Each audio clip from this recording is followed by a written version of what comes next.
What stops them? It's the brakes, of course.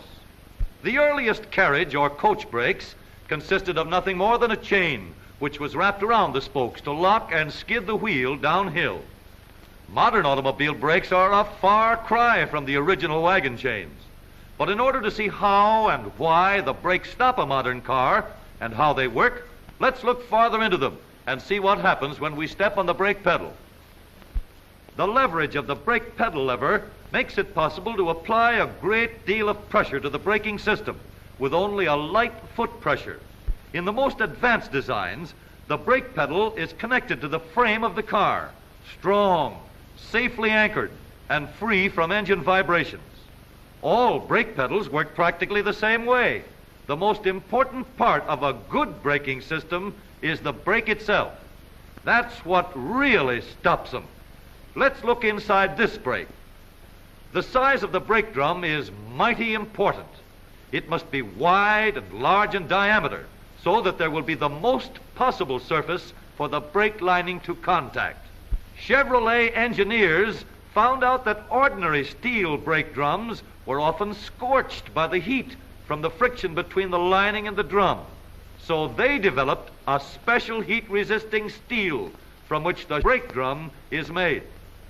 Thousands of different combinations of brake drum and brake lining materials were tested until they found the one that they knew would wear the longest and hold the best. The composition of the lining is very important. When the foot pedal is pushed down, this little cam turns like this. It pushes the brake shoes outward and against the drum. And here's a very interesting point about this brake. Two links which swing from a stationary point have their outer ends connected to these far ends of the brake shoes.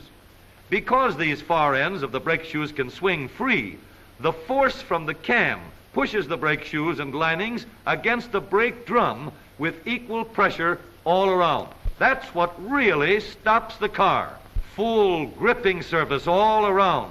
In addition, this design makes the linings wear evenly and adds greatly to their life because the two links make the brake shoes self-adjusting in full contact with the brake drum under all operating conditions whenever you step on the brake pedal.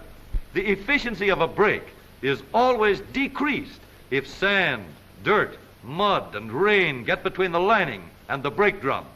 So another mighty important part of the brake drum is this flange that protects the lining from wear. This flange forms a little gutter in which water and dirt are collected when they enter at the top of the drum. The mud and water are carried around to the bottom side where they run out. In this manner, the brake drum and lining are kept clean and dry, so this seal ensures smooth and efficient operation in all weather. For long life and dependability, all operating parts must be plated with either zinc, chromium, or cadmium. Such materials keep rust from weakening the brakes. These brakes are the finest you can get. The action of both the pedal and the drum must be mechanical, regardless of what's used to connect them. Brake controls are very important, although too much emphasis is often put on that subject at the expense of all that is most important, the size and strength and mechanical dependability of the brake itself. The connections between the brake pedal and the brake drums must be strong and absolutely dependable. They must be flexible enough to absorb road shocks without getting out of shape, yet they must have solid strength. Brakes are always most important in an emergency, so good brake controls must always work. They must be long-lived, and they must wear long and well. Steel cable is not affected by weather, road shocks, or deterioration. A steel cable is sure and gives positive action, and the wear on a steel cable is negligible. Strong steel cables provide powerful, unfailing, and flexible connections between the brake pedal and the brake itself. Even if we were to disconnect 1, 2, or even 3 of the cable-controlled brakes, there is sufficient power in the fourth brake to ensure stopping the car. Such cable control brakes are smooth, dependable, positive, and safe.